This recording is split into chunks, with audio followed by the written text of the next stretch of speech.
Comencemos. Ya, ¿alguna duda particular que tengan que haya surgido desde ayer hasta hoy día?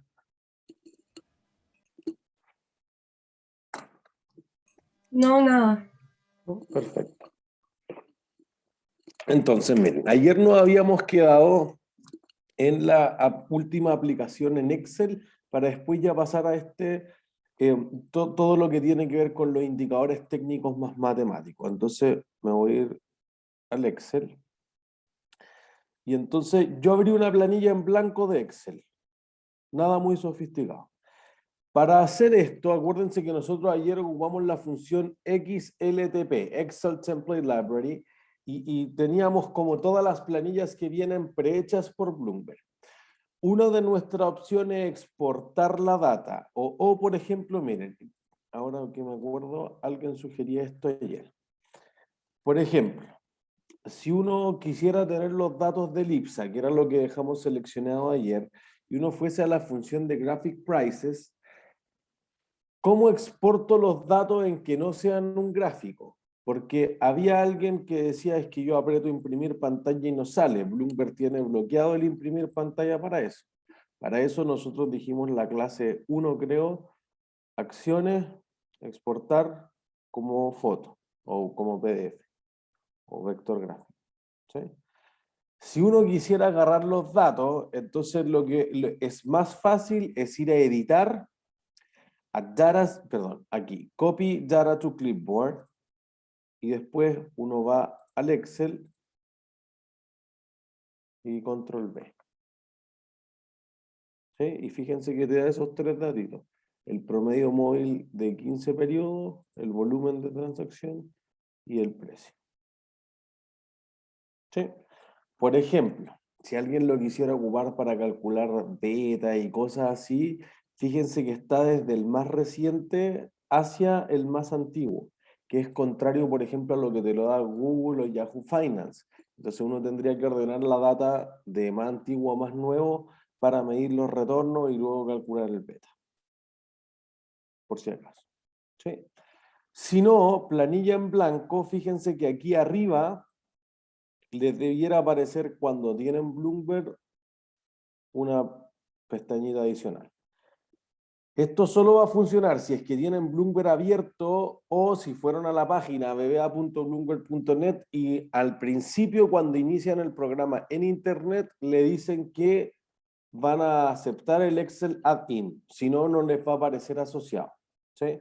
Si alguien instaló el programa, el Citrix o el programa completo de Bloomberg, y no le aparece, entonces va como lo que hayan hecho con Solver en estadística y van a más a complemento y ahí van a tener los datos.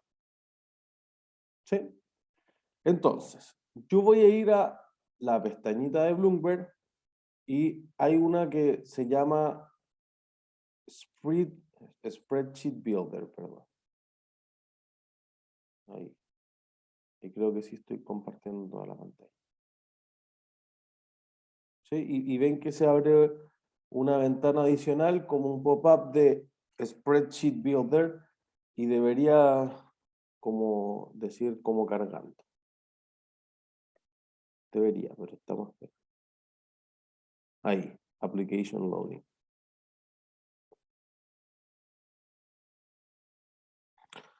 Entonces, la gracia aquí es que en vez de ir a Bloomberg y llevar los datos a Excel, ustedes están yendo a Excel y sacar los datos de Bloomberg. Lo que necesitan saber aquí, por ejemplo, es los tickers de la empresa. Ya no es tan simple como más o menos lo que estoy pensando y que Bloomberg te sugiera cosas. En este caso sí hay que saber. Pero, por ejemplo, te va a dar ciertas cosas prehechas. Oye, cosas que estén en el S&P 500 y que tengan una razón precio-utilidad, un price earnings más grande que el promedio del sector. Entonces, quizás para vender las que están por encima y comprar las que están por abajo. Ranquearlas por market cap, las que tengan crecimiento positivo en los dividendos, las que se trancen más en el Nasdaq o cualquier otra cosa como métricas que les pueda dar. Entonces ahí les va a dar Equity and Fund Screening, Fixed Income Screening. Entonces van a tener fundamentalmente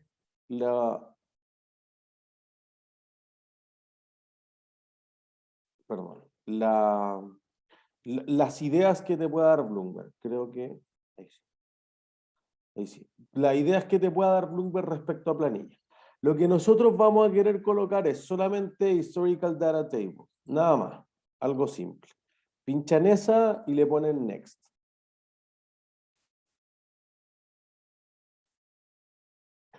Entonces, aquí te dice, mira, qué tipo de activos quiero agregar. Entonces, nosotros ayer veíamos índices. Entonces uno podría decir, oye, mira, si yo agarro el IPSA, capaz que agregar las 30 acciones del IPSA tenga sentido. Si yo en realidad quiero agregar solo el IPSA, es más fácil buscar S&P 500 y agregarlo. Pero si alguien quiere decir, por ejemplo, oye, quiero calcular todos los betas del IPSA para ver cuál es la empresa que tiene el beta más grande tengo que agregar las 30 empresas IPSA. Si yo quiero hacer eso del S&P 500 y tengo que agregar las 505 empresas, entonces va a ser un parto. Por ende, ustedes pueden ir a buscar aquí, y ahí tienen el Dow Jones que veíamos, el Industrial Average, el S&P, tienen todas las bolsas, el IPC de México, el Merval, todos los que repasamos ayer, el Sensex, tienen. Entonces, fíjense, van a tener aquí el S&P 500. Si yo pincho en el cuadradito, te va a decir, todas estas empresas participan. Entonces, cuando se selecciona de esa forma y yo le pongo Add, te va a agarrar toda la lista de los constituyentes de ese índice, de todos los miembros, de todos los integrantes del índice. Y entonces te simplifica el trabajo de manualmente estar buscando 505. Te las deja ordenadas en orden alfabético, etc. Tiene una serie de ventajas. ¿Sí? Yo voy a volver hacia atrás porque quiero sí mostrarle el dato, pero no quiero hacerlo con las 505 por un tema de timing. Entonces, voy a replicar lo mismo. Voy a cancelar, perdón.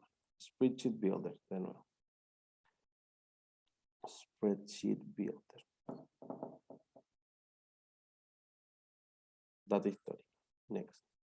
Ya, entonces yo voy a poner aquí IPSA.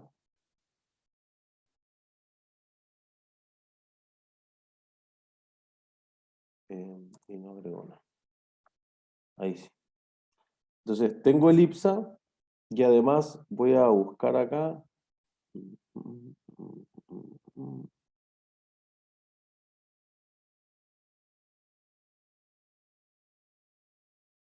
No, bien.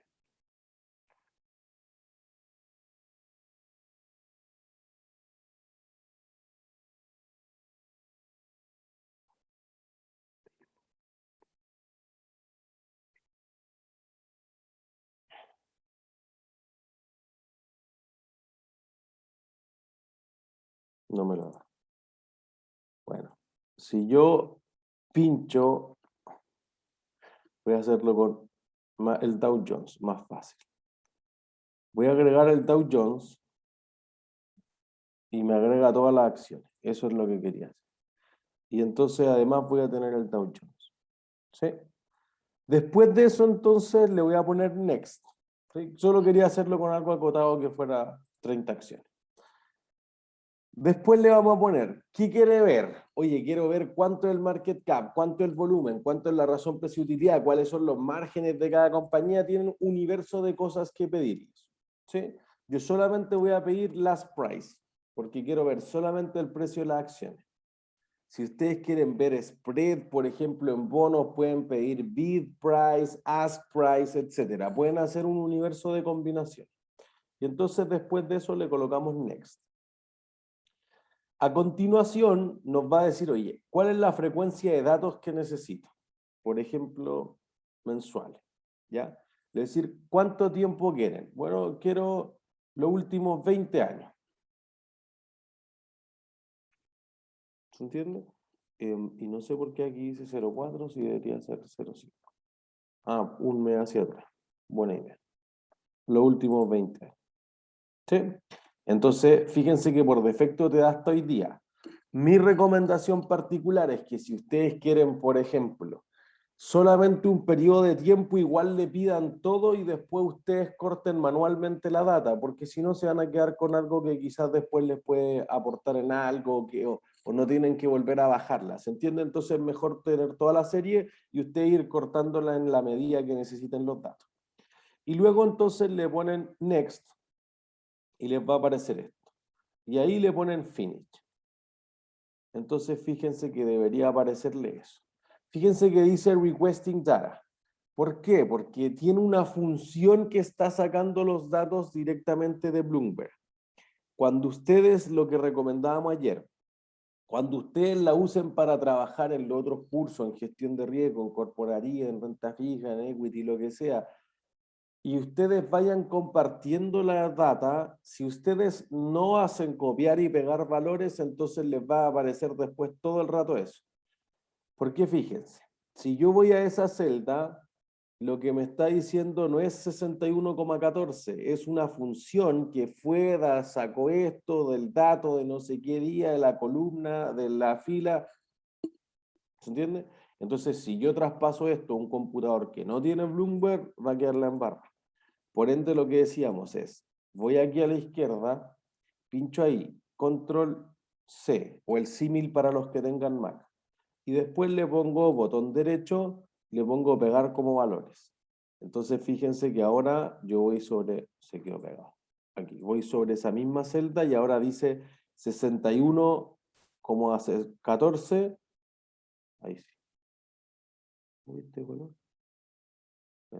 No quería ese color. Ahí. 61,14, pues nos dice que está buscando una función. ¿Se entiende? Y después obviamente ustedes le pueden borrar datos y ponerle nombre más bonito. Oye, Apple, esto es Caterpillar, esto es Cisco System, bla, bla, bla. ¿Sí? Fíjense que algunos datos les va a aparecer, oye, no hay datos.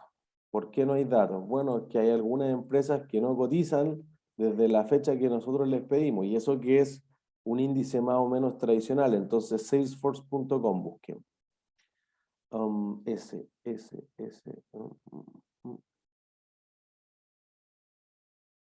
Oh,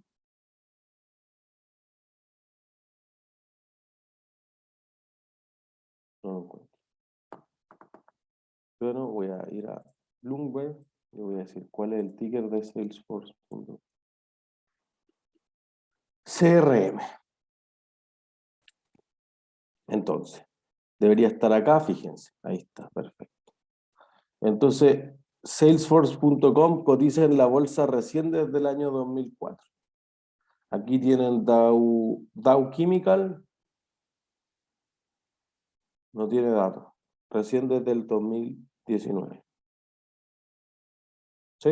Entonces, obviamente, alguien quiere calcular o tiene que borrar esta empresa o tiene que cortar la data acá, pero que les va a quedar con poca frecuencia. ¿Se entiende? Entonces, todo lo que dice NA es que no cotizaba en ese momento la empresa. Aquí Honey también. Nos da datos. Sospechoso. Vamos a Bloomberg de nuevo.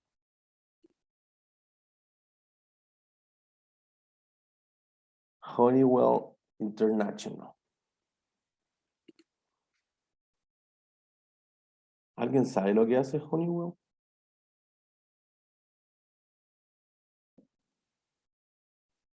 No. Yo tampoco, ni idea. Así que, ya que estamos en esta, voy a poner description.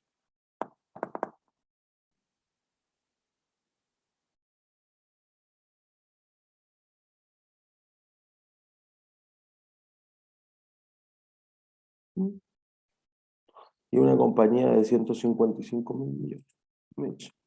Entonces, fíjense que aquí podría ser que no tenemos los datos. Entonces yo voy a como replicar para subsanar la serie. Voy a tomar acá el 04, aquí le voy a poner el 2001, enter. Me voy a dar el gráfico y le voy a poner la misma frecuencia que le pedí al otro lado. Monthly. ¿Sí? Enter. Y entonces ahí voy a ir a Edit copy data to clipboard, y voy acá, y bueno, tendría que hacer un reemplazo un poquito distinto. Entonces agarro el último precio. Para tomar toda la serie, por si alguien no se maneja tanto, Control Shift y hacia abajo, y agarra todos los datos que tengo ahí. Control X para cortarlo, y reemplazo acá. Y ahí me debería haber quedado la data. Si no, las veces que pase eso, lo que yo les decía ayer es que van a tener una solución. Quedó con más datos. Bueno, habría que chequear las fechas que pusimos. Pero la solución aquí es que si algunos datos no se llegan a cargar, fíjense que hay un botón que dice Refresh Worksheet. Y ahí ustedes si les que se queda pegado, porque les pidieron mucho, por eso yo no lo quise hacer con el S&P 500 por un tema de tiempo. Y si falla hay que ponerle refrescar un par de veces por la latencia del internet, etc. ¿Sí? Pudieron haber pedido una empresa con 500 datos a través del tiempo. Obviamente, si piden datos de estados financieros, darle frecuencia mensual no tiene ningún sentido. Darle datos trimestrales quizás es algo que tiene bastante más lógica. ¿Sí? Entonces, ahí tenemos la idea de cómo sacarlo directamente desde el Excel. ¿Sí? Entonces, ahora volvemos a Bloomberg. Voy a cerrar este Excel. No sé si alguien quedó con alguna duda, algo que quiera hacer. ¿No? Ya. Entonces, miren, indicadores técnicos y de cara a la prueba y en especial a los que estamos aquí, ya conocen las medias móviles, ¿sí? Y ya conocen el indicador de volumen. Son 2 de las 9 cosas que deberían saber. Ayer en la tutoría estuvieron harto rato hablando, por ejemplo, de las Elliott Waves o las ondas o olas de Elliott a veces llamadas, y de los retrasos de Fibonacci, los Fibonacci retracements. Entonces, esos 2 indicadores te sirven para hacer proyecciones. Entonces tenemos volumen, medias móviles, Fibonacci retracements y Elliott Waves. Nosotros vamos a ver otras 5 cosas que podrían colaborar. ¿Sí? Por ejemplo, las bandas de Bollinger. Entonces, en la función TEC te describe todo lo que tenemos, 140 estudios como famosos, pero además provistos por terceras partes, no por Bloomberg, hay otros 181. Entonces tienen 285 cosas en el universo de qué hacer. ¿Sí? Entonces, ahí lo que uno ve fundamentalmente es que si uno tiene la duda, por ejemplo, Bollinger Bands, que es el primero, uno va a More. Voy a compartir la pantalla completa para que se vea. Si uno va a More, te va a dar una explicación, te va a mostrar más o menos cuáles son las aplicaciones que tiene, pero si uno quiere verlo como con un grafiquito y ese tipo de cosas, al final de la mayoría de los indicadores, no en todo, pero al final dice, hay un link que es el white paper. Entonces, si ustedes cliquean ahí, se les va a abrir una ventanita y va a decir, oye, mira, nosotros lo que estamos viendo es que las bandas de Bollinger distribuyen así, se podrían ocupar de estas. Error de Bloomberg. Debería aparecerle. Bueno, digamos que para este no funcionó, pero debería aparecerle el white paper al final de la mayor parte de los indicadores. ¿Sí?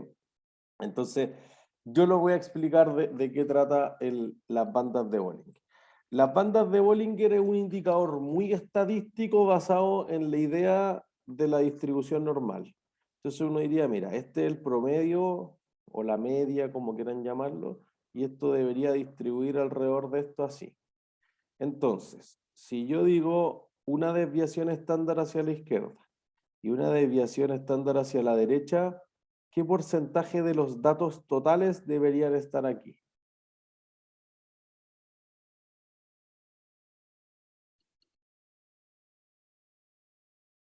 Vamos, alguien tiene que saber. Alguien de los 4, por favor. De nuevo.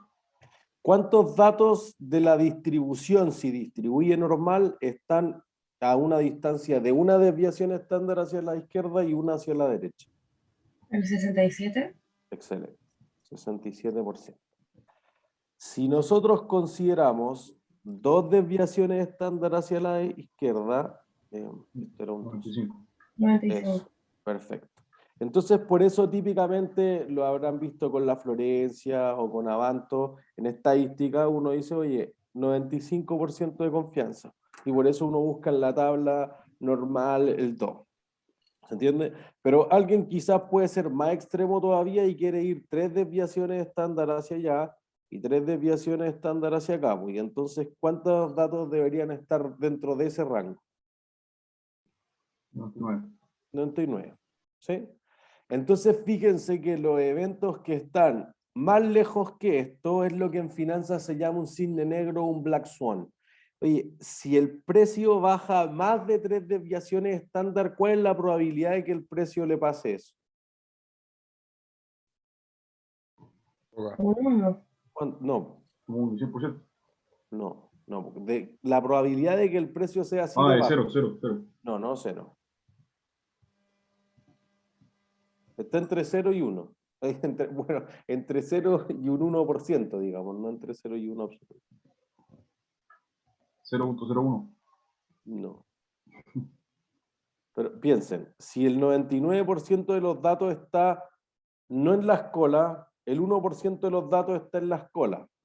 ¿Cuál es la probabilidad de que el dato esté en la cola de abajo? 0.5. Eso es. La mitad. Y la otra mitad es que el dato esté acá. ¿Se entiende? Entonces ya, esa es la distribución estática, que uno dice, oye, si yo digo una moneda, si pasa esto, ya. Los precios se van adaptando en el tiempo. Entonces uno dice, no me sirve tanto mirar esto. Bueno, las bandas de Bollinger lo que hacen es, dicen, mira, este es el precio de tu acción, de tu commodity. Voy a fijar una banda de Bollinger por arriba y voy a fijar una banda de Bollinger por abajo. Y entonces esto va a actuar como un techo y esto va a actuar como un piso. Pero fíjense que a diferencia de poner una línea, esto se va adaptando al promedio móvil, por eso que es moving average, y además se va adaptando a la desviación estándar que tenga el activo. Entonces, si se vuelve más volátil, se abren las bandas, si se vuelve menos volátil, se achican las bandas. ¿Se entiende? Y la decisión parece ser bien simple, la recomendación. ¿Cuándo comprarían?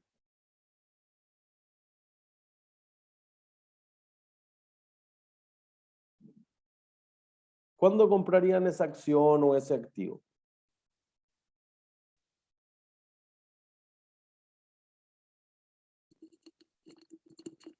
Cuando está cerca del piso, Eso es. ¿Y cuándo venderían? cuando está cerca del techo. Cuando está cerca del techo. Porque en el fondo, miren, voy a rayar encima con azul. Lo que ustedes están diciendo, oye, mira, quizá el precio reacciona mucho más rápido a lo que es el promedio móvil. Entonces ustedes van a decir, oye, mira, este es el precio que va aquí, no sé, y de repente el precio hizo esto. Las elecciones del IPSA que mostramos ayer. Oye, esto hizo que el precio estuviera en el extraño caso de acá, po. Entonces, ¿a ti te parece que si bajó más que 3 desviaciones estándar, está caro o está barato?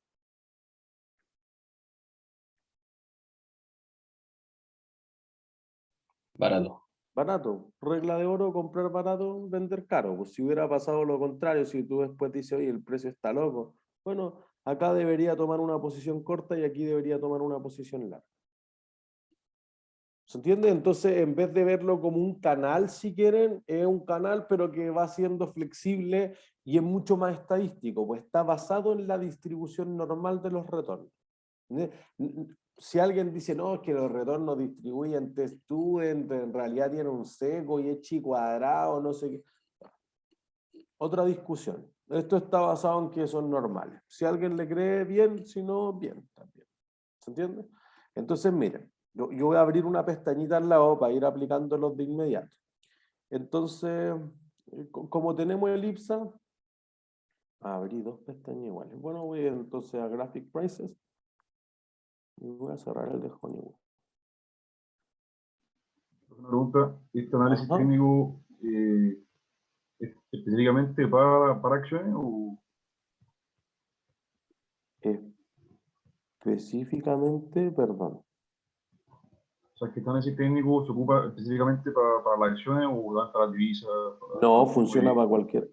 Cerré todo, que soy idiota. De nuevo, perdón. IPSA. Graphic Price. No puede funcionar para commodities, para divisas, etcétera. Puede funcionar para cualquiera.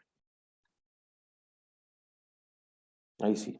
Entonces, ustedes van acá, le ponen en editar el gráfico y dicen, ¿qué queremos ver? Las bandas de Bollinger. Fíjense que al principio te sugiere activos, securities, después algunas cosas que están precalculadas por Bloomberg en este caso y que van a ser los fields. Y después abajo dice studies. Entonces ahí ustedes eligen las bandas de Bollinger.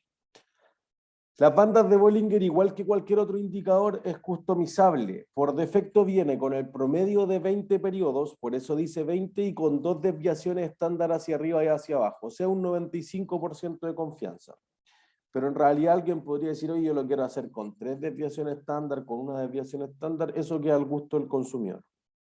¿Sí? Entonces, fíjense que está en un año. Si nosotros miráramos el gráfico de un año, ¿qué deberíamos hacer con el IPSA?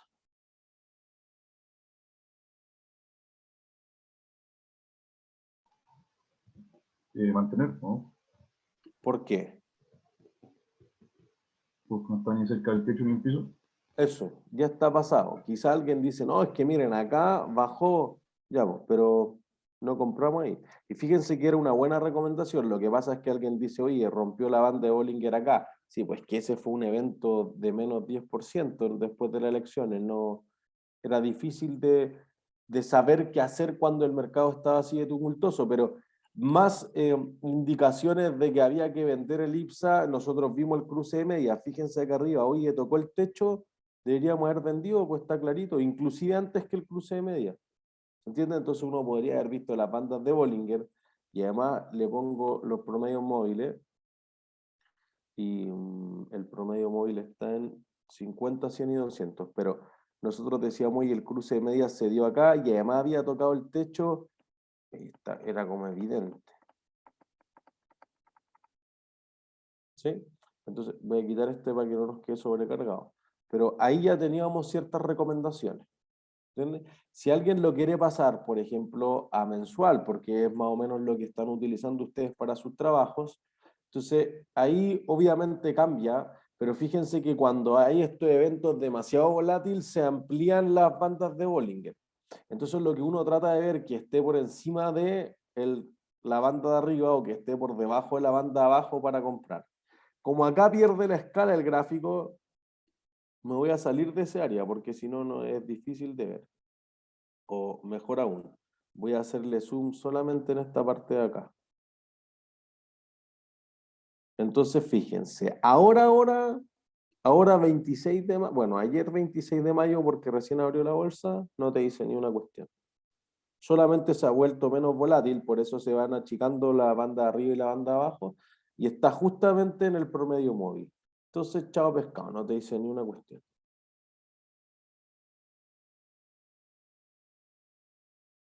¿Se entiende? ¿Es claro para todos? Sí, profe. Perfecto.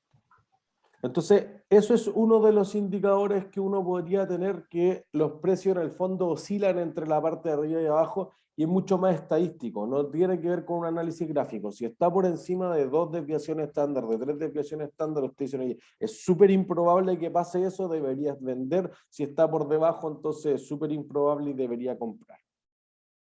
Pero, profe, la recomendación es solo cuando cruza la línea o cuando está cerca de la línea, del techo del piso.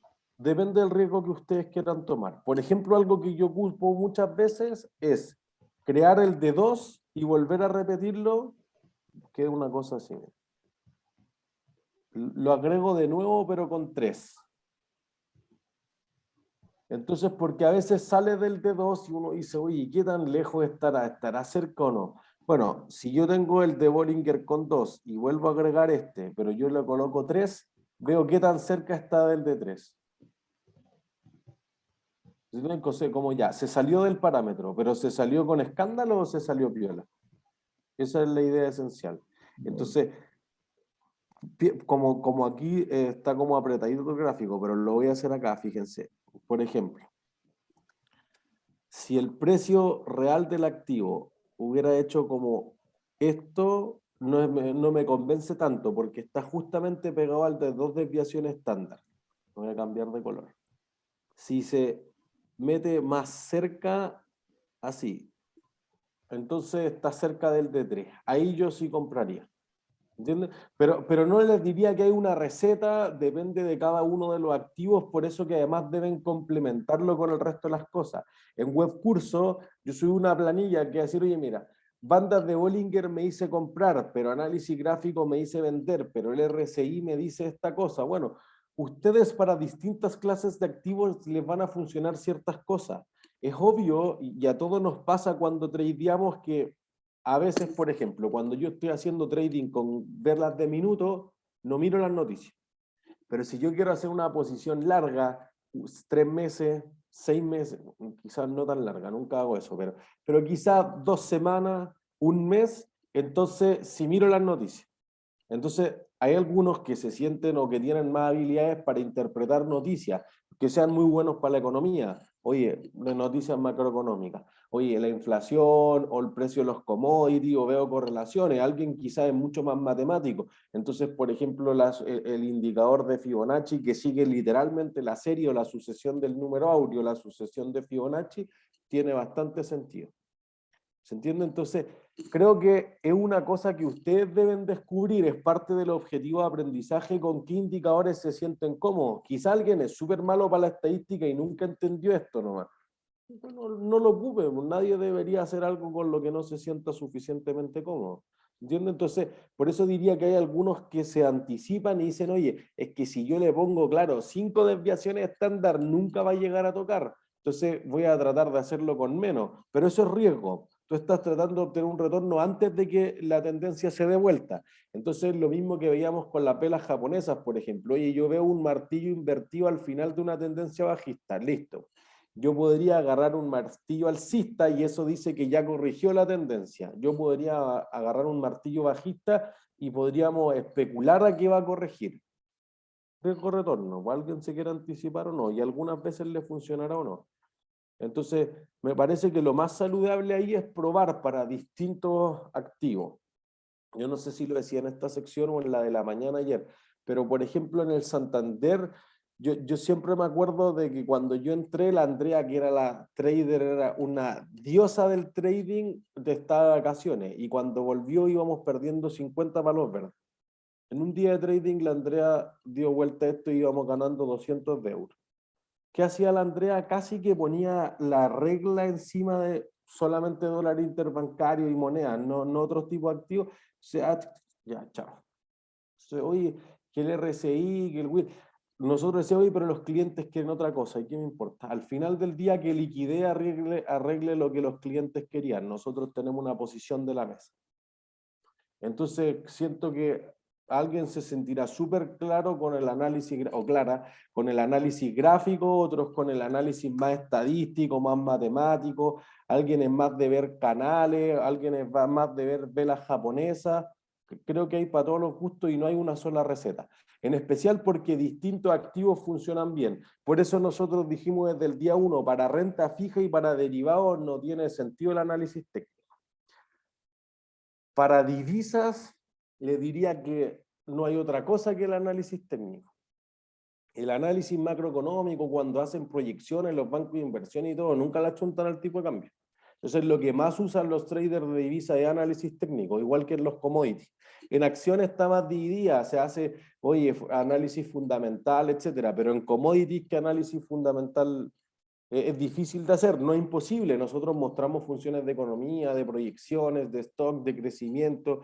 Se pueden hacer cosas, pero es más difícil en ese sentido. ¿Se entiende? Entonces, insisto que depende mucho de la habilidad y de lo que a ustedes les guste hacer, pues hagan lo que se sientan cómodas y cómodos.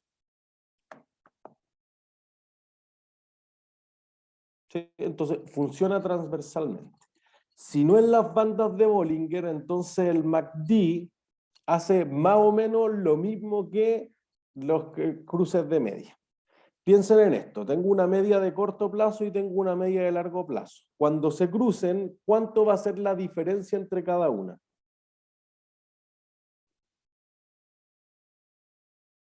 Si en un punto se cruzaron, ¿cuál es la diferencia entre los precios? 0. 0, listo. El MACD hace eso. Dice, oye, mira, Moving Average Convergence Divergence. Si los promedios móviles van en direcciones contrarias, ¿convergen o divergen? Divergen. Divergen. Cuando se cruzan, convergen. Entonces el MACD es un indicador que tiene una media rápida. Miren, voy a leer lo que aparece ahí. Tiene una media rápida que es la de corto plazo y tiene una media lenta que es la de largo plazo.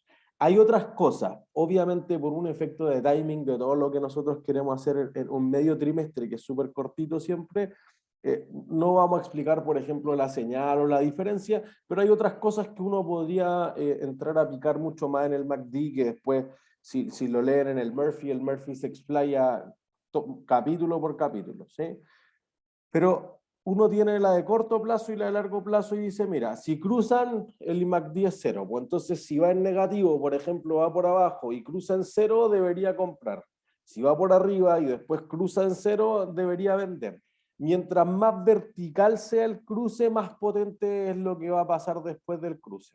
¿Entiendes? Si en realidad va rebotando como en 0 suave, no es claro que haya habido un cambio de tendencia. Fíjense que aquí lo que estamos tratando de interpretar es cuándo ese patrón se convierte realmente en un cambio de tendencia. Entonces, eso es lo que va a medir el MACD. Entonces, por ejemplo, lo voy a agregar al IPSA acá. Voy a editar el gráfico y le quito las bandas de Bollinger. Le voy a quitar el volumen también, acuérdense, que yo le puse 2 bandas de Bollinger. Acuérdense que el volumen aquí, como es un índice y no es el ETF, por ejemplo, te mide en ticks. Nadie sabe lo que es. Chao. No nos da ningún dato, pero para acciones ustedes podían ver si aumentaba el volumen, etc. Entonces, miren, y dado que en acciones, por si acaso no interpretan bien el volumen, ayer veíamos un caso interesante que durante el segundo bloque, o sea, de las 10 en adelante, la LATAM Airlines iba bajando 20%. Entonces, fíjense, le voy a poner un mes.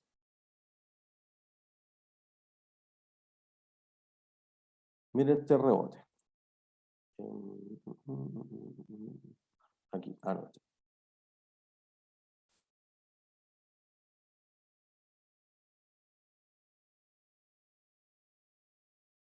$22 la apertura. Y después, de acá a acá, otro 17. Estuve atento e hice los próximos 2 años en rentabilidad, 40%. Y ahora estamos esperando. Yo creo que están las primeras transacciones ya, pero dado que fue tan loco, el libro de órdenes debe costarle cerrarse, debe estar muy abierto el spread. Entonces, uno dice, primero, oye, ¿qué pasó? Entonces ahí le pueden poner key events o le pueden poner news, a ver qué pasó. Es muy probable que en el caso de LATAM Airlines, ¿qué noticias produzcan eso?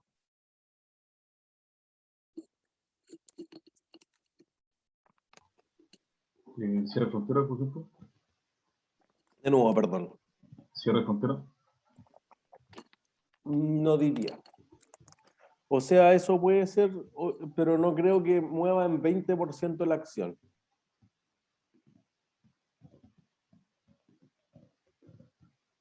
¿Qué otra cosa puede ser?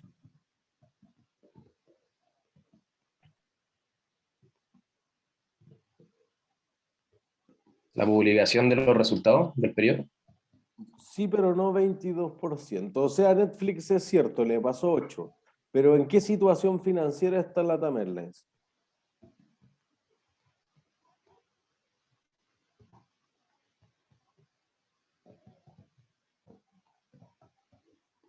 ¿Está bien financieramente? No, está quebrado. No. Al borde de la quiebra, está en una reestructuración. Entonces es súper sensible a que le aprueben la reestructuración o que no le aprueben la reestructuración. Fíjense que por esto queríamos marcar el volumen.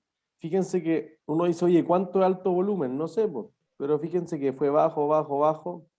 Se dispara el volumen y ahí por eso si le ponen key events te va a dar ciertas noticias. Oye, se suspendieron después de que salieran las ventas de Brasil. Perdón, que se vendió la filial de Brasil. ¿Por qué se suspendieron? Y fíjense que abajo no hay volumen de transacción. ¿Alguien sabe cuándo se suspenden?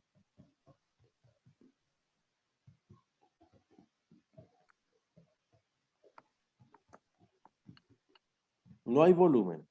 Las acciones se suspenden, después lo pueden ver mucho más con Kevin en el electivo de regulación financiera, pero cuando las acciones bajan una cantidad brutal sin una explicación, 7%. Entonces tú dices, oye, acabo de vender Brasil, que quizás representa la mitad de operación de la TAM Airlines, los inversionistas no pueden tomar decisiones.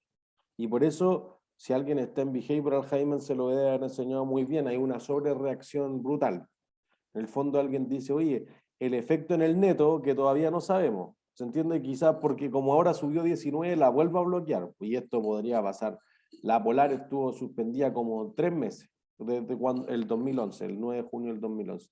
Entonces uno dice, oye, el efecto neto debió ser, no sé, pues esto, 8,95.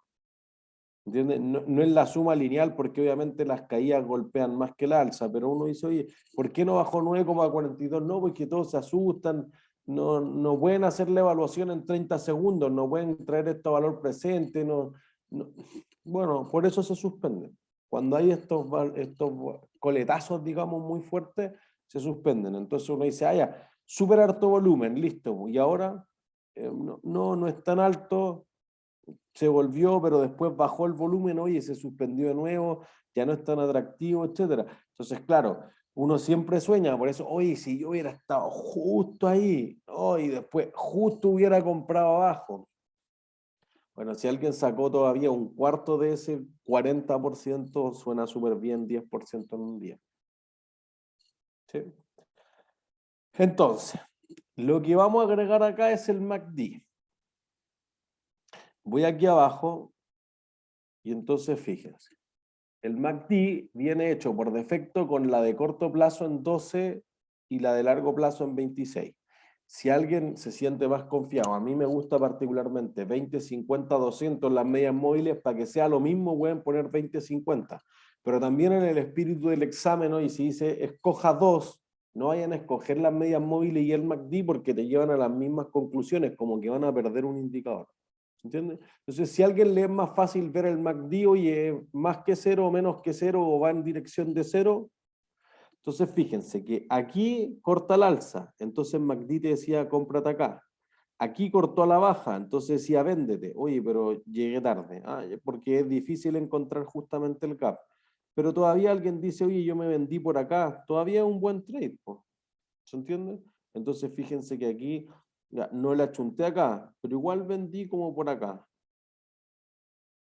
Sí, igual voy, no sé, un 6. Y alguien dice, oye, ¿dónde me cierro? Cuando cruza el alza, acá. Y voy a correrlo un poco para el lado porque uno, oye, que si hubiera llegado, no, ya mira, si te demoraste todo el día en ver que cruzó al alza, igual hiciste en 4 días, o en una semana, un 3,75. Es bueno, compárenlo con lo que ustedes han hecho en su informe. ¿Se entiende? Entonces, si tú hicieras 50 semanas al año, 3,75 en buena plata, en un índice que está ampliamente diversificado. ¿Se entiende? Y fíjense que ahora, ¿qué te recomienda el MACD?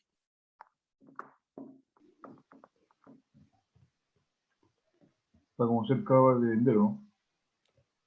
Pero la bajada es muy despacio, entonces no sé si... Eso es. Siempre tienen que pensarlo físicamente. Oye, va con fuerza, no, está como rebotando ahí. O sea, piensen en el cero si quieren como un piso, como se está como arrastrando por el piso, no es que vaya a caer fuerte. Pues si, acuérdense lo que yo decía a la clase 1. Oye, si yo caigo 5 pisos y me doy contra el piso, entonces es duro el golpe. Pues entonces, si paso del piso, cae con fuerza. Si tú te tropezaste de la mesa al piso, no es tan duro el golpe. ¿Se entiende? Entonces eso hace la diferencia. Pueden pensarlo físicamente. Oye, subió súper rápido el coletazo. Listo. Entonces, por eso que alguien podrá haber dicho, oye, el más bajo y ya va para arriba. Bueno, alguien puede especular en esa tendencia. Me parece que hay un trade que se puede lograr ahí. Yo no hubiera hecho nada. Pero insisto, hay gente que le gusta anticiparse al cruce y especula a que vaya a cruzar. Pero podría ser justamente esto, oye, subió, pero fíjense que antes de cruzar el cero ya empezó como a guatear, como a oscilar, y ahí fíjense que se ha tranquilizado durante esta semana el IPSA. No es que esté la locura de la semana anterior, porque también esto pasa, los inversionistas, por eso que las ondas de Elliott y los retrasos de Fibonacci son súper importantes, porque los inversionistas dicen, oye, si yo ya me gané 10% en una hora, toma de ganancia. Y por eso que rebota, si estaba corto, o al revés. Si tú fuiste largo acá y te ganaste 5% en 2 días, toma de ganancia. Entonces los precios pueden seguir oleadas. Por eso yo le dije a Hans que ocupara el IPSA para que vieran las ondas de Elliott, porque en realidad es algo que funciona bien para el IPSA en ese caso. ¿Se entiende? Entonces un complemento de... Si no es el MACD, entonces los indicadores súper interesantes son el RSI y el Williams. ¿Qué dice el Relative Strength Index? Dice algo bien simple. ¿Qué porcentaje de los últimos periodos, y eso puede ser día, año, minuto, media hora, lo que sea, ha subido? Entonces, por defecto Bloomberg lo calcula con 14 periodos. Ustedes pueden ayudarlo a 20, 50, con los datos que se sientan cómodos. Y dice, mira, si yo lo calculo sobre 100 días, digamos, si 75 días el precio ha subido y 25 ha bajado, el RSI va a ser de 75. Entonces, si lleva 75 días de los últimos 100 subiendo el precio, la acción o el commodity o la divisa, el activo que sea, ¿está caro o está barato?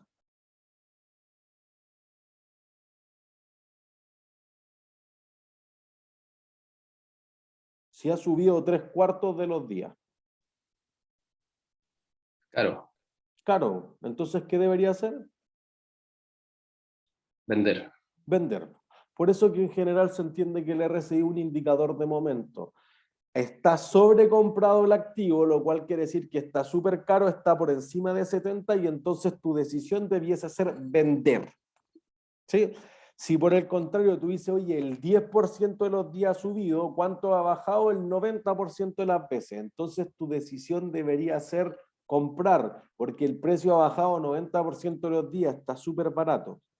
¿Se entiende? Y en Bloomberg entonces, que siempre es gráfico, te va a tirar una línea, y en general todas las plataformas de trading, pero te van a tirar una línea que dicen, oye, overbought u oversold, y ahí uno dice, oye, si está sobrecomprado, el momento de vender; si está sobrevendido, el momento de comprar. Entonces, miren, yo voy a agregar el RSI, y fíjense que se va a ver gráficamente. Y te lo pone con colorcito además. ¿Se entiende? Entonces, fíjense que dice RSI, entre paréntesis 14, eso implica el número de periodos con que se calculó.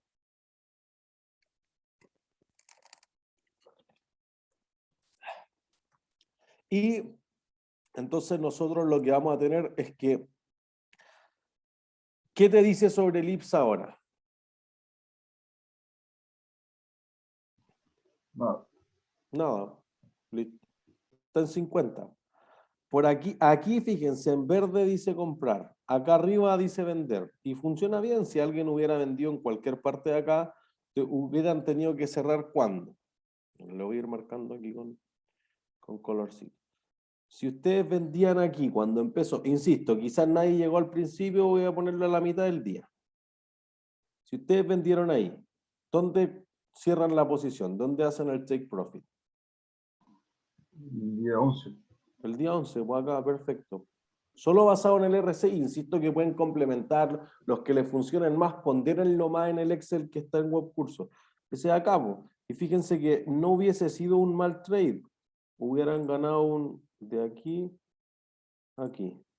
En una semana un 3,91%. ¿Se entiende? Entonces alguien dice, oye, yo compré acá y no pasó nada, pues, y después se reventó. Quizá alguien me dice, no, es que aquí justo, por eso que hay que estar fino. Oye, si quedé pasado, por eso que uno tiene que ir acompañando la posición con el stop loss. No hubiera dejado que corriera hasta acá. ¿Se entiende? Entonces, si uno hubiese comprado de nuevo ahí, digamos, te cerraste aquí y volviste a abrir la posición larga y aquí te dijo véndete, poquito antes de rentar, 0,99. Ya no es tan bueno, pero en 3 días parece ser, es mejor que lo que ha rentado en promedio el IPSA en los últimos días. ¿sí? Solamente ocupando el RSI. Entonces, fíjense, acá te dijo comprar en este punto y te dijo vender en este punto. 3,29% en 3 días de transacción, 5 días semanales. Buenos trades. Destrozando ese elipsa, ven que el trading te podría generar rentabilidad mientras el mercado igual se destroza. Ahora, ni fu ni fa, va en 50, no te dice nada. ¿Sí? A mí particularmente no me gustan los límites de 30 por abajo y 70 por arriba, que es el estándar. A mí me gusta 80 por arriba y 20 por abajo. Entonces alguien puede ir al lapicito y cambiarlo. Y ahí se le va a abrir una ventanita que dice, oye, overbooked, en realidad le voy a poner 80. Y oversold le voy a poner 20. Y entonces eso te lo va a dejar colocado de esta forma. Update. ¿Ven? Y ahí, oye, nunca hubiera entrado en los trades que acabamos de decir, es cierto. Es un problema de la confianza que uno tenga en el indicador y lo que se sienta más cómodo en el fondo. O cómoda. ¿Sí? Eso es contra el precio de cierre. El precio de cierre de la media hora, del día, de la semana, de la frecuencia de datos que ustedes le hayan dado. Pero si alguien quiere un indicador más automático, por eso RSI es mucho más utilizado para trading de día cerrado. Si alguien quiere hacer trading dentro del día, intraday, entonces Williams porcentaje de R, que a mí me gusta mucho, es lo que necesita. La diferencia entre el RSI que se mide contra el precio de cierre es que el Williams se mide contra el máximo de máximos y el mínimo de mínimos. Mide exactamente lo mismo. Oye, ¿cuántos días subió y cuántos periodos subió y cuántos periodos bajó? Pero fíjense que uno podría decir esto. Oye, abrió en 732. Subió hasta 748. Y después bajó y cerró de nuevo en 732. Si yo voy al precio de cierre, entonces subió o bajó. La tendencia al cierre, alcista, bajista o nada. Nada. Nada. Listo. Si yo voy contra el máximo de máximo, la tendencia alcista o bajista. Bajista. De nuevo. ¿Cuál fue la intención durante la vela? Alcista. No, Alcista. alcista, claro. Que presionaron estuvieron dispuestos a comprar o a vender más caro. Entonces, por eso el que se mida contra el máximo de máximos o el mínimo de mínimo es mucho más volátil, porque captura cierta información que nosotros veíamos en los gráficos de barra o en los gráficos de velas japonesas que no captura el precio de cierre o los gráficos de línea. ¿Se entiende? Si alguien no lo entiende, deténganme, por favor. ¿Sí? Entonces, fíjense que al calcular eso, el indicador te da muchas más recomendaciones durante el día. Entonces, yo voy a ir acá y voy a decir, dame el Williams porcentaje de R.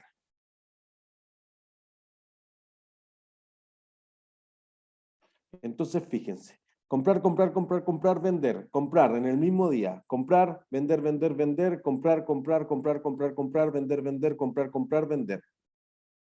¿Se entiende? Entonces, si alguien quiere hacer micro trading, quizás con 1%, con 0,5%, o sea, algoritmo trading con comisiones fijas llega a márgenes más pequeños todavía. Pero Williams es un indicador que rebota mucho más. ¿Entiendes? Está calculado entre 0 y menos 100, es como la reflexión del RSI, pero en el fondo es lo mismo. Pues si está por encima de la línea roja, que está puesto en 20, aquí sí está más abierto el parámetro, entonces hay que vender. Si está por debajo de la línea verde, que está puesta en 80, entonces hay que comprar. ¿Se entiende? Entonces fíjense que acá alguien dijo, oye, compré. ¿Y dónde me cerré? Aquí, al tiro. Y después, ¿qué hice? No, nada. Sigue, o puede haberme vendido al tiro. Subió. Y acá te dice ya, cierra la posición acá. Y después cómprate acá. Y véndete acá. Fíjense que voy aprovechando pequeños gaps, pequeños cambios de tendencia. También está calculado sobre 14 periodos.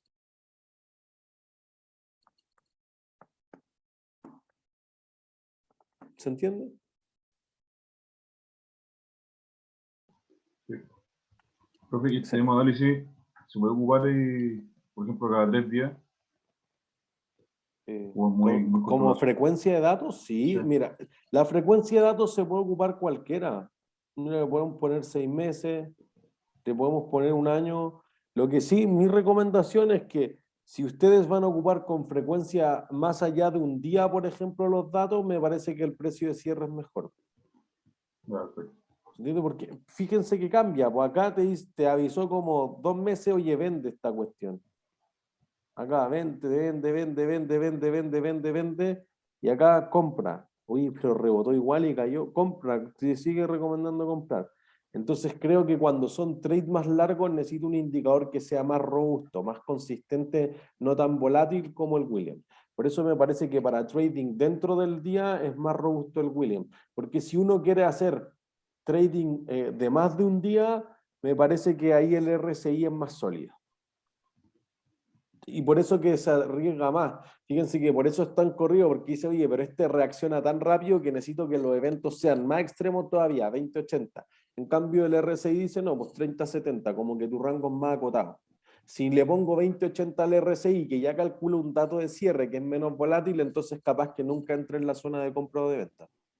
¿Entiendes? Pero podría verlo ahí. Sí, profe, yo entiendo que, por ejemplo, el MACD o las medias móviles son mejores para un largo plazo, ¿no? ¿El MACD o las medias móviles son mejores? No, yo no diría, yo hago trading intraday con las medias móviles.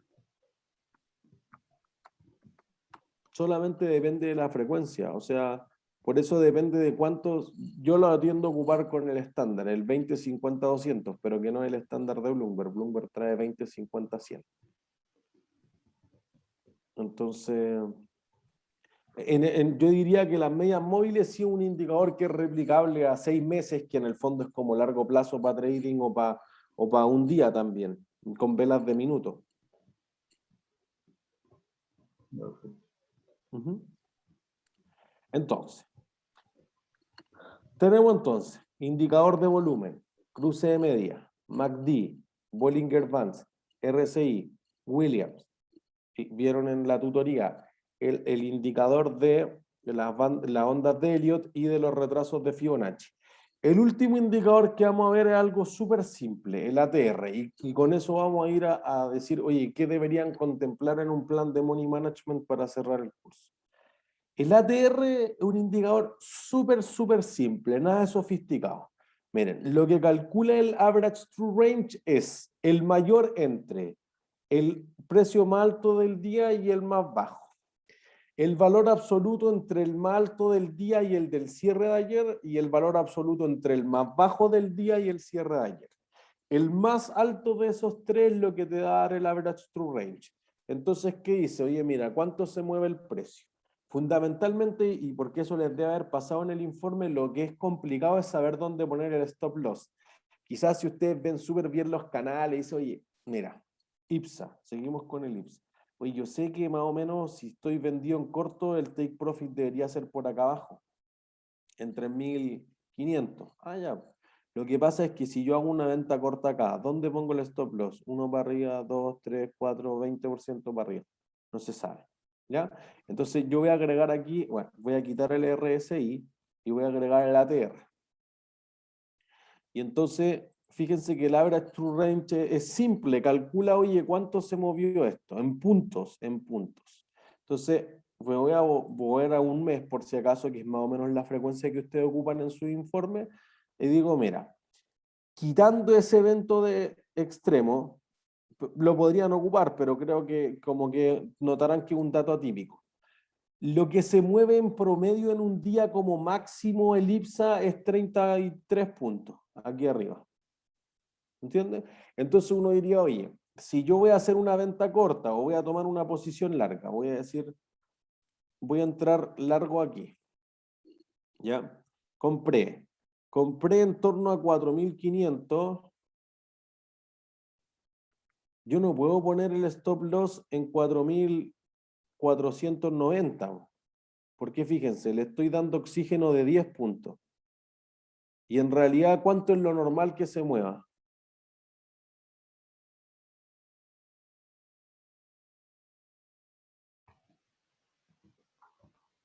¿Cuánto es lo normal que se mueva?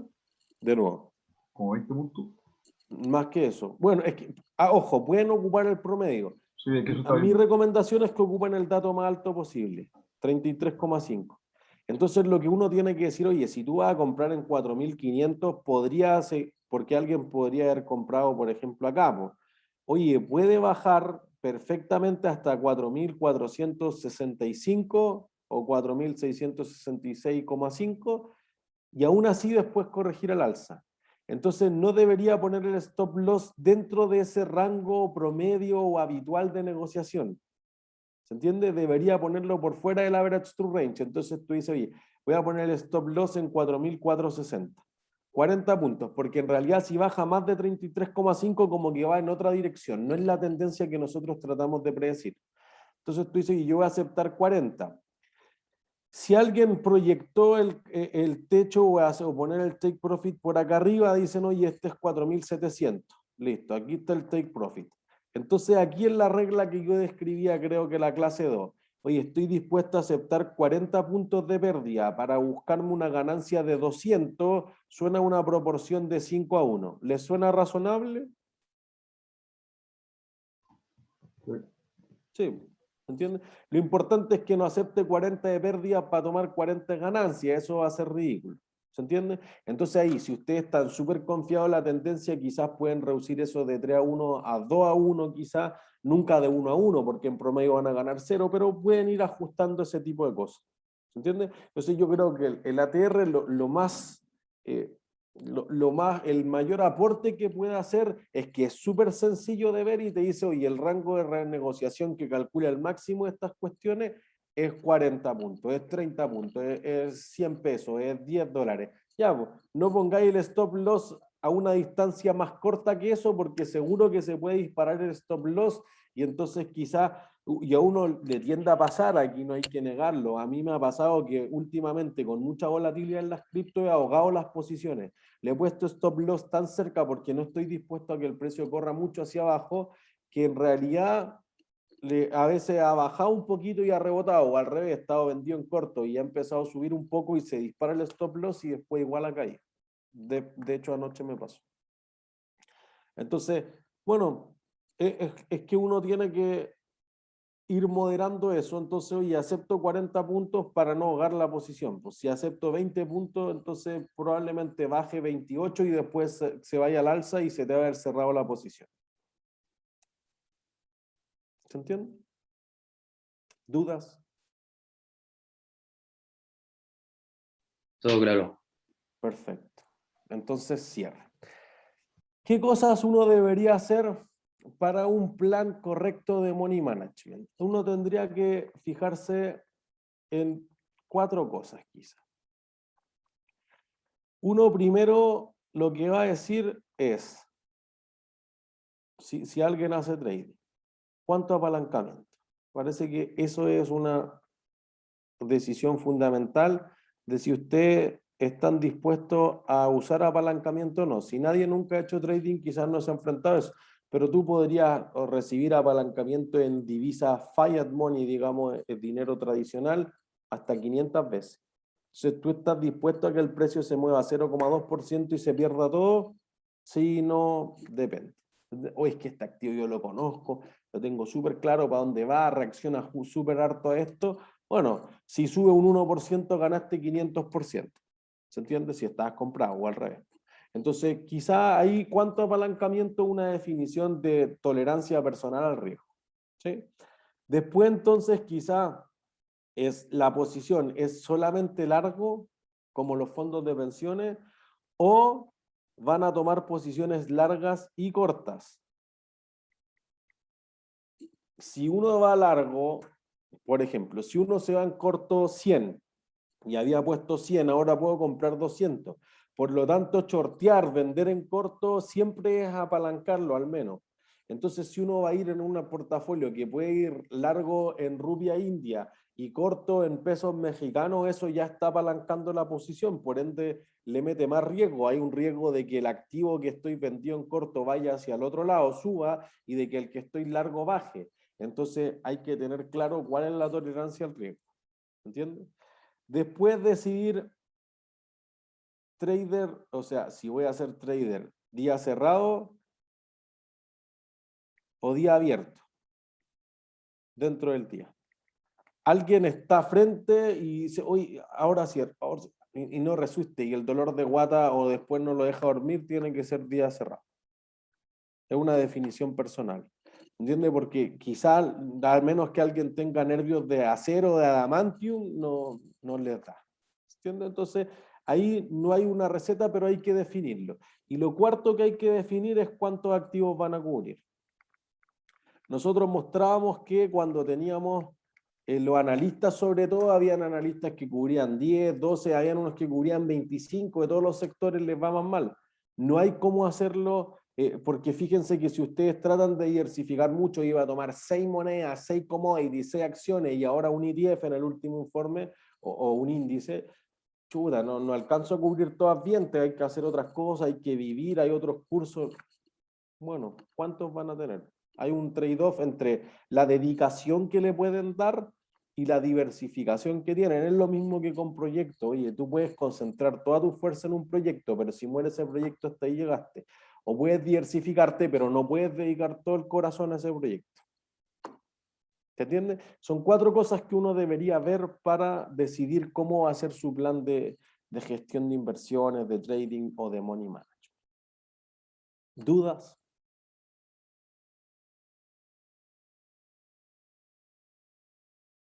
¿No? No, Ha profe. sido todo por este trimestre entonces. Que Profe, estén súper bien. Ajá. una consulta. Ujú. No sé si puede volver a Bloomberg, que ayer Puedo volver. explicaron el tema de, de los retrasos de Fibonacci y no me quedó muy claro como gráficamente. ¿Dónde está? Los retrasos de Fibonacci van entre el nivel que es el 0% y esto se adapta a cada gráfico. Por eso que uno tiene que hacer como calzar con el gráfico. El mínimo es el 0% en el punto más bajo del gráfico y el máximo es el 100% en el punto más alto del gráfico. ¿Sí? Dado que esto sigue la sucesión de Fibonacci, 0, 1, 1, 2, y ahí si alguien lo tienen que haber visto en matemáticas, si no, googleen sucesión de Fibonacci, te sale como el número áureo, la progresión de un caracol, etc. Y eso dice, mira, hay ciertos parámetros preestablecidos, el 23,6, el 38. Entonces te dice, mira, cuando los precios rebotan, tienen una super ganancia, pero se frenan en torno al nivel de 23,6%. ¿De qué? De lo que haya medido tu gráfico. Si tú le pones un mes, te lo calza en una parte, si tú lo pones en un año, te lo calza en otra parte. Por eso, para que el patrón funcione en la proyección, porque por ejemplo tú dices, oye, es que acaba de tocar el máximo, ¿hacia dónde va a ir? Oye, va a bajar hasta 76,4, por ejemplo, ahí. Entonces, uno tiene que hacer que las líneas sean pisos y techos para el gráfico. Si nunca rebotaron en esos niveles, entonces no funciona la idea de los Fibonacci retracements. Entonces, si parte de 0, va a 23,6. Después sube más lento, solamente 14,6%, entonces sube 38,2.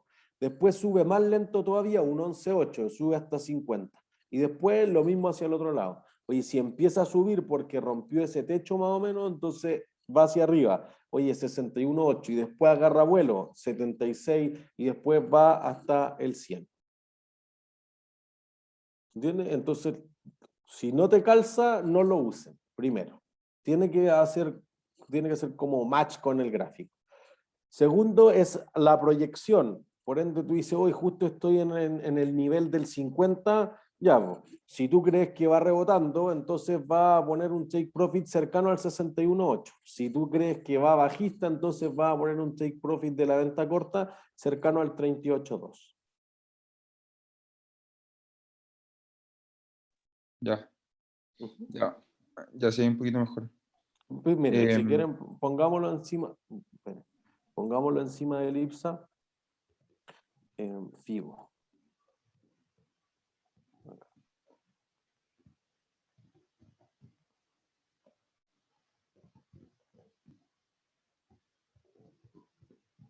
Démosle tiempo.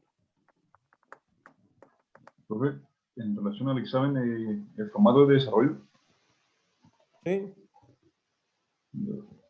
O sea, alternativa y desarrollo, pues es como bien difícil comentarle su recomendación de inversión en alternativas, pero todas las cosas que tienen que ver más con la parte de Bloomberg, menos análisis técnico, es más desarrollo. Como lo que ustedes han puesto en el informe, en el fondo. O sea, si han trabajado en el informe, no deberían tener problemas con la parte de análisis técnico. Ya, perfecto.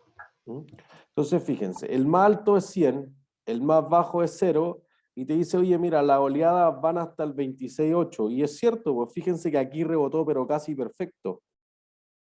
Después entonces, oye, vuelve a bajar. Si ahora llega a sobrepasar esto, alguien querría poner una posición larga, por ejemplo, en 4.180, ¿y a dónde va a ir? A 4.279 más o menos. Y es cierto, acá fíjense que rebotó. ¿Se entiende?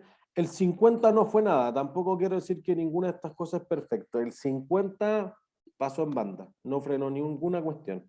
Pero fíjense que por arriba, de nuevo, oye, no fue un techo para el piso, pero sí fue un piso cuando venía bajando.